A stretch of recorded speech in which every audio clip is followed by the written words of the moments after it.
Howrah dumping সাইটের পরিস্থিতি নিয়ন্ত্রণে রাখতে সক্রিয় হলো জেলা প্রশাসন।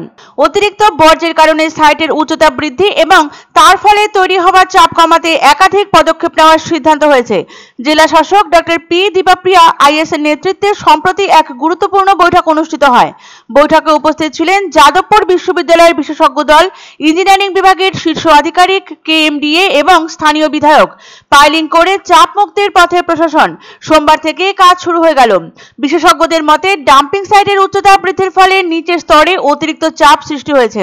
সেই চাপ কমানোর জন্য অস্থায়ীভাবে 2-3টে পয়েন্টে পাইলিং করে প্রেসার রিলিজের পরিকল্পনা গ্রহণ করা হয়েছে। জেলা প্রশাসন সূত্রে খবর অনুযায়ী আজ অর্থাৎ সোমবার থেকেই কেএমডিএ পাইলিং এর কাজ শুরু করে দিয়েছে। মূলত মাটির গভীরে নির্দিষ্ট স্থানে থাকা জায়গা তৈরি করে চাপ সরিয়ে নেওয়া হবে। পাশাপাশি সাইটের আশেপাশে থাকা বসতবাড়িগুলো যাতে কোনোভাবেই ক্ষতিগ্রস্ত না হয় তার জন্য ওই বাড়িগুলো স্থানান্তরের বিষয়েও উদ্যোগ নেওয়া হচ্ছে। বায়োমাইনিং এর গতি বাড়াতে জোর দেওয়ার পাশাপাশি ফ্রেশ ওয়েস্টের বিকল্প ব্যবস্থা খতিয়ে দেখছে কর্পোরেশন। ডাম্পিং সাইটে আগে থেকেই জমে থাকা বর্জ্য দ্রুত সরানোর লক্ষ্যে বায়োমাইনিং এর কাজ আরো দ্রুততার সঙ্গে চালানোর নির্দেশ দেওয়া হয়েছে। ইতিমধ্যেই কিছু অংশে উচ্চতা কমানো সম্ভব হলেও বিশেষজ্ঞদের মত একাধিক স্থানে এখনো অতিরিক্ত চাপ রয়ে গিয়েছে। ফ্রেশ ওয়েস্ট ফেলা বন্ধ করে বিকল্প জায়গা নির্ধারণের বিষয়েও আলোচনা চলছে।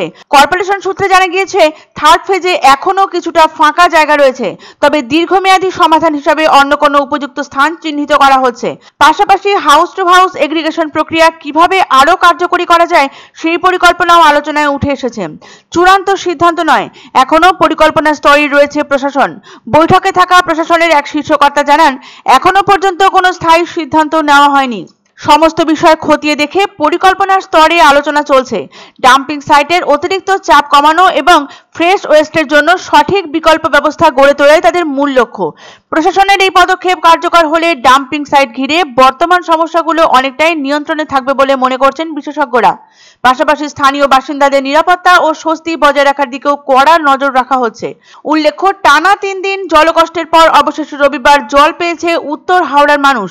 নতুন পথে জল সরবরাহের সমস্ত প্রক্রিয়ায় সম্পন্ন বলে জানিয়েছে হাওড়া পুর নিগম কর্তৃপক্ষ।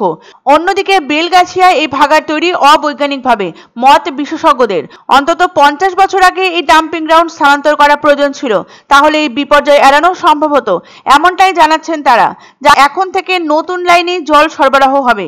25 ডিসেম্বর পর্যন্ত এই পদ্ধতিতে জল সরবরাহ চলার পর সালকিয়ায় নতুন পাম্পিং স্টেশন থেকে জল সরবরাহ করা হবে উত্তর হাওড়ার বাসিন্দাদের জন্য। এই কাজগুলো করতে গেলে প্রথম আমাদেরকে ওখানে বাড়িগুলো একটু সরাতে হবে, ওই সাইডের যত দূর আছে। এটা আমরা এখন প্রথম কাজটা আমরা বাড়িদেরকে কাকা ওখানে সারাউন্ডিংয়ে আছেন এনাদেরকে একটু আলোচনা করে টেম্পোরারি একটু শিফটিং ব্যবস্থাটা করব, তারপরে ওনাদের পার্মানেন্ট সেটেলমেंट কিভাবে হবে ওটা আমরা আলোচনা করব। बिजली का समस्या आपने सुना वो मिट गया है।